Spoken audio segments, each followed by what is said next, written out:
De nombreuses réactions depuis ce matin en direction de la Birmanie après l'annonce de ces exécutions. Washington notamment réagit vivement alors que la junte a fait exécuter 4 prisonniers, parmi eux un ancien député pro-démocratie du parti d'Aung San Suu Kyi, parmi eux aussi un célèbre opposant. Il s'agit d'une première en 30 ans, comme nous l'expliquait un peu plus tôt notre correspondante, celle de RFI en tout cas, Juliette Verlin. Écoutez-la. Alors c'est au réveil ce matin que l'on a appris que les 4 activistes condamnés à mort avaient bel et bien été exécutés par la junte. C'est un choc puisque c'est la première fois en plus de 30 ans qu'une exécution a lieu en Birmanie. Et c'est un traumatisme puisque parmi les 4 prisonniers exécutés, 2 d'entre eux sont des symboles du combat pour la démocratie et sont largement soutenus par la population. Donc pour rappel, il s'agit de Cho Min-yu, surnommé Kojimi, qui est un activiste, écrivain et leader de la révolution étudiante de 1988, et Phyo Zayato, qui est un pionnier du hip-hop birman reconverti en politique auprès d'Aung San Suu Kyi. Les 2 hommes étaient accusés d'actes de terrorisme pour leur participation supposée à une série d'attaques mortelles contre des bâtiments pro-militaires et des soldats l'année dernière.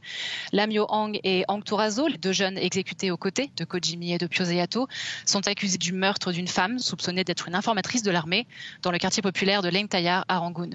Alors, la nouvelle risque de déclencher une vague de fureur et d'actes de vengeance de la part de la résistance armée dans un contexte de conflit qui s'intensifie de semaine en semaine.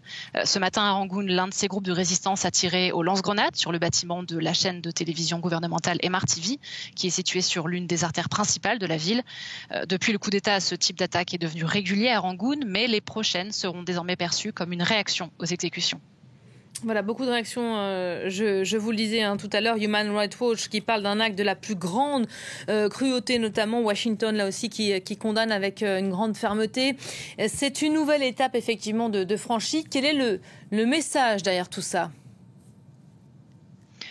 Alors depuis le coup d'État l'année dernière, la junte ne fait que s'enfoncer dans une spirale de violence de plus en plus intense.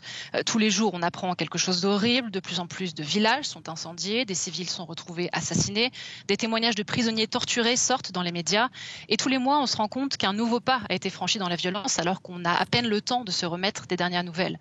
Alors même si une partie de la population se demandait si la junte oserait exécuter ces 4 prisonniers, ça n'étonne personne qu'il l'ait fait.